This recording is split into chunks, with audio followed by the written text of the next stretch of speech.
Hi there, it's Daily Insights on Business and Branding, and I'll have 3 matters to talk about today. I am the owner of Badass Branding Agency, so we'll be covering all about business and branding in my stories. And the first thing is about brand and business together, because I do not know how to separate it. It's all about social media. So brands do social media because they have to connect with the audience, and that's the way to communicate, which is the cheapest, the most affordable, and the most effective way at the moment. So yeah, we're all using social media, and I have a sentence here. Why do I post on social media? Because I'm not the follower. It's not that I'm a fan of concept of the social media. I'm not, and it's always been harmful to ourselves, like comparing yourself to others, and it's wasting your time scrolling mindlessly. That's all bad, right? And I had 4 months where I did not use any social media. Okay, I used YouTube, but no Instagram or TikTok or these short form medias at all, not even like consuming the info, and nothing happened to me. Nothing bad happened to me. I felt awesome. I felt more grounded and more humble into my work. I was more productive. And as I was not comparing myself to those people who already achieved and had years behind their back of work, so they are just enjoying the fruits of their work now. I can't compare myself to others because I'm not seeing what they're posting, right? And that was the best period that I had in my life. But now I am posting daily for the agency and for my own personal account. And why are we doing that, and why am I doing that? So of course there should be balance with the quality and the content of the quality and quantity of your content, but posting regularly, it meets this concept of working hard before you work smart, because through the quantity you get to know how this platform works, how algorithms work, how you should be placing your headlines here, how you should be editing the videos, to what kind of videos people respond more. So only through quantity you'll get to higher quality, and that's what I decided to do. This is the easiest thing to do. I started just recording a bunch of videos, and I started off by posting 5 reels per day, and I did that for a couple of weeks, but I had content for the whole 3 months. That was too often. That was too much for my audience. They got overwhelmed and bored with all the content that we were posting, and now we are posting just 1 reel a day, and some carousel, or one like quote or screenshot from Twitter or somewhere else. That's what we do. And why is that important to us, and why we keep doing it, even though it's sometimes exhausting, even though it's sometimes not of the highest quality? Because it has compound effect, because recording hours of footage, it creates trust between you and the consumer. And now, since all the businesses are online, all the businesses have their digital representation, their websites, and social media. If you have been posting for a couple of years, and if you've been doing that consistently, like every day, people see that.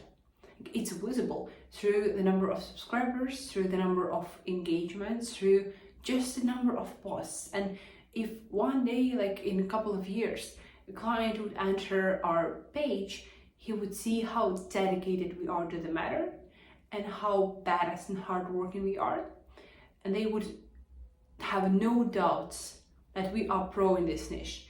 That's their goal here. Not maybe the massive following, not maybe the massive number of subscribers.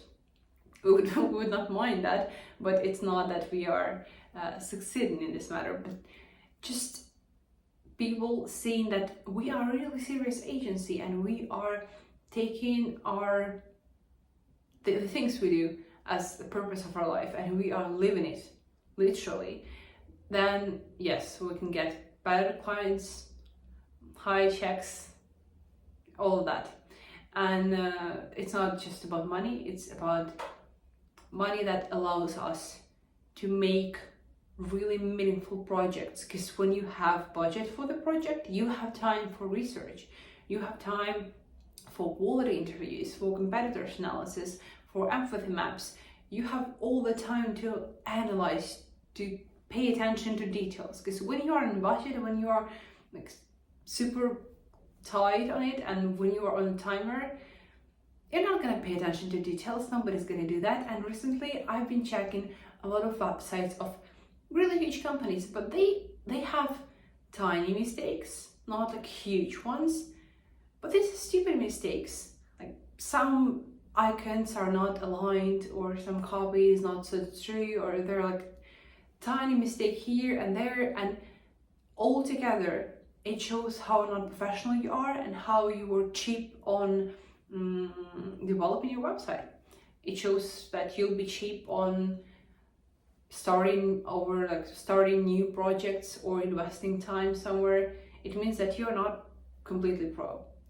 And I decided for myself personally that people connect better with accounts that are managed by one person, where this person really shows unfiltered life, and it works. I will try that. Definitely we're changing the strategy for LinkedIn here, because I've been posting content for company and I had no subscribers at all and followers. But when I'm doing that for my personal account on LinkedIn professional, I get the engagement. So yeah, I'll be moving the traffic to my personal page, and it creates this honestly compound effect, because I've been doing some mentorship programs before agency, and I still get some students reaching out to me and asking for consultation and asking for my piece of advice on here and there, and sometimes asking for to build the project. And it works. Like my reputation and my posts and all the efforts that I did like a year back and a couple of years back, they are still working for me.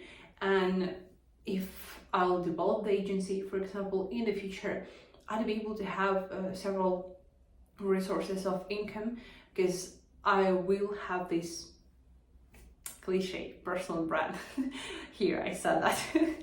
I want to say the word personal brand because I hate that. But if this instrument, like social media, exists in our world, I would rather be the creator. Maybe that was gonna be silly, stupid, I don't care, rather than follower and just consumer of somebody else's shit. Now, insight number 2, be your own quality assurance specialist. In IT, there is whole specialty about quality assurance. When you've developed a website or a product or platform or mobile app, there is a person who would check that. If company is professional, they make sure that there is quality assurance. But what if you can check yourself? Like, what if you are building a website for your own company and you will be your own quality assurance? Because it costs money. Why not ask people around you to use your website and see what are the moments that are tricky for them, that take up the most time, that are confusing, that are not intuitively clear for them. And it's easy to do, but we're not doing that. Why? Because when people are switching from school, from uni, or from work, or from corporate, they are not used to checking themselves, because they always have somebody superior to them who's checking their work. And if you are starting your own business, or if you are starting your own brand, you're not used to checking yourself. You're used to getting the work done, submitting it, and forgetting about it. All right?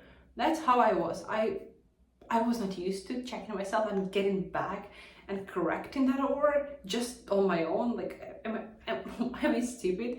Giving myself even more work if it's already done. Like, I would just write a copy, have some mistakes in it, and just forget it. Just post it and I'll forget about it.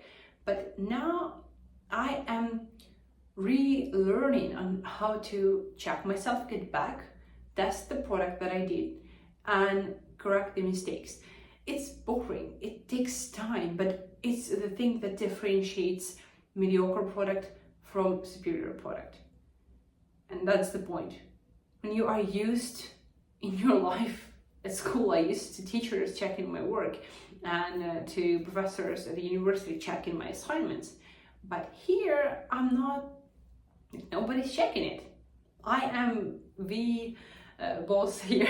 I am the superior level here. I am the end point here.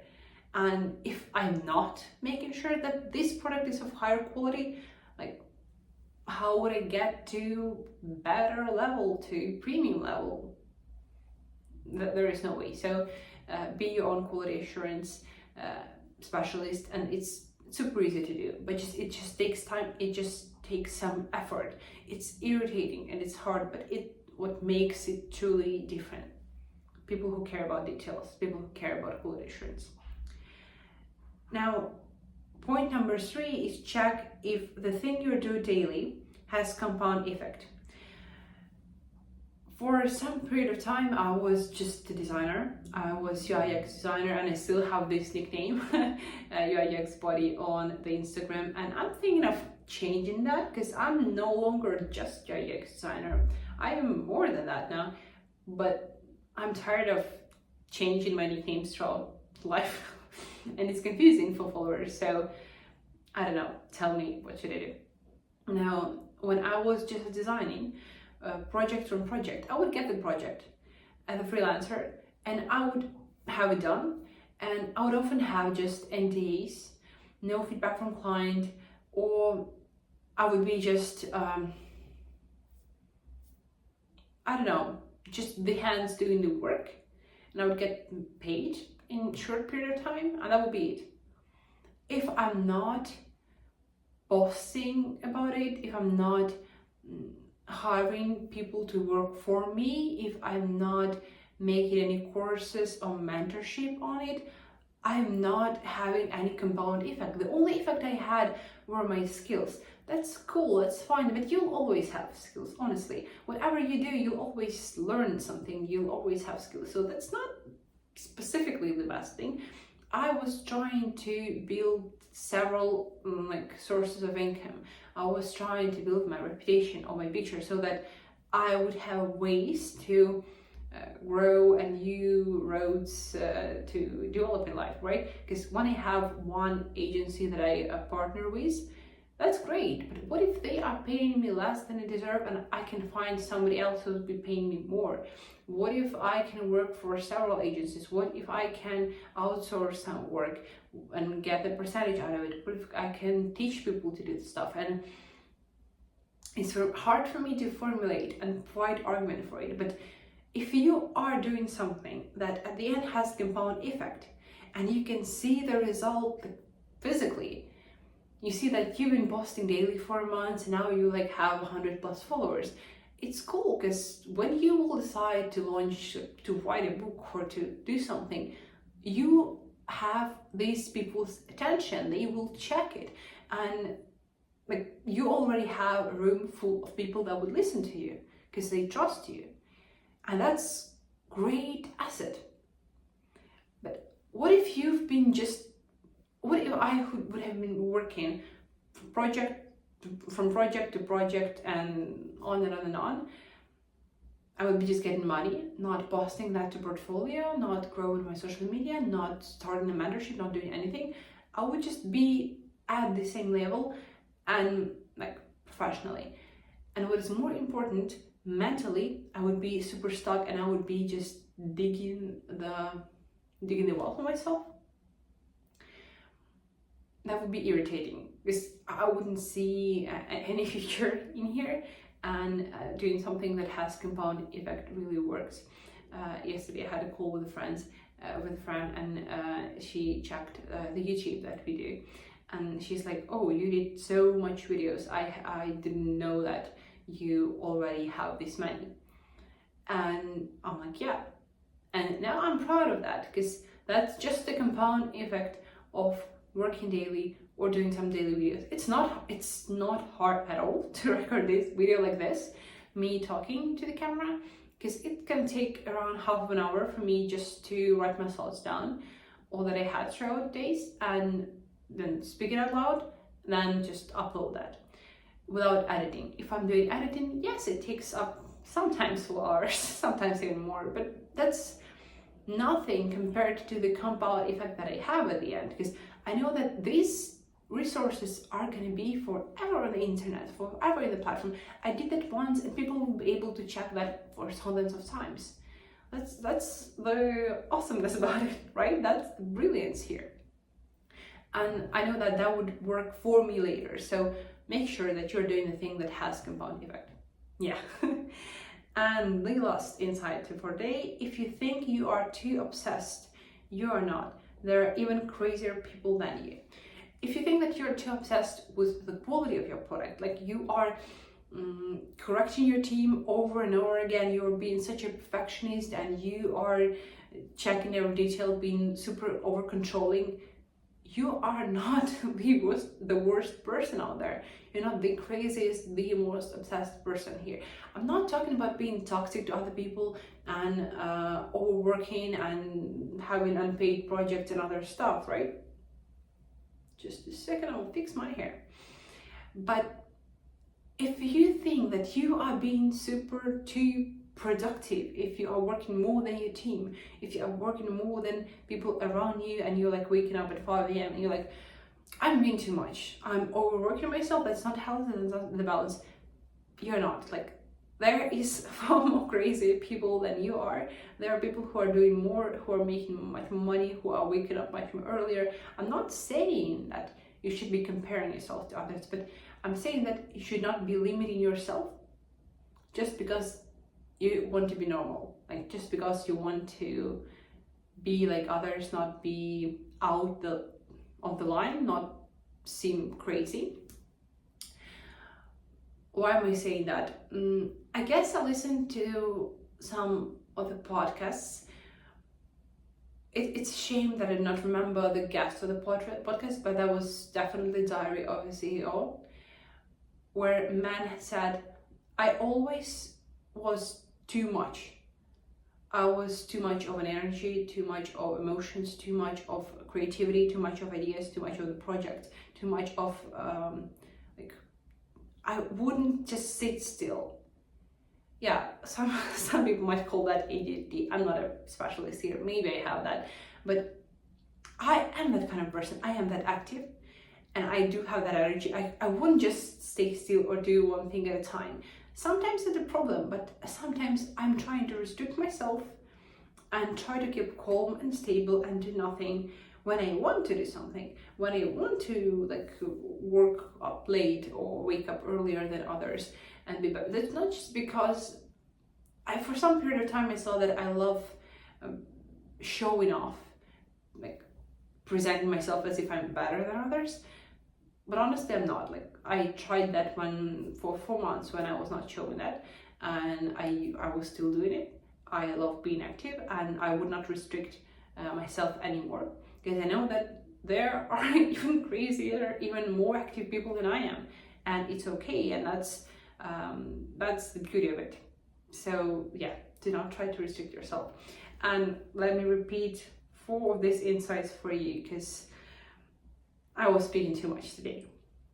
The first insight is, why do I post on social media? Because I'm not the follower, I'm the creator. Second, be your own quality assurance specialist.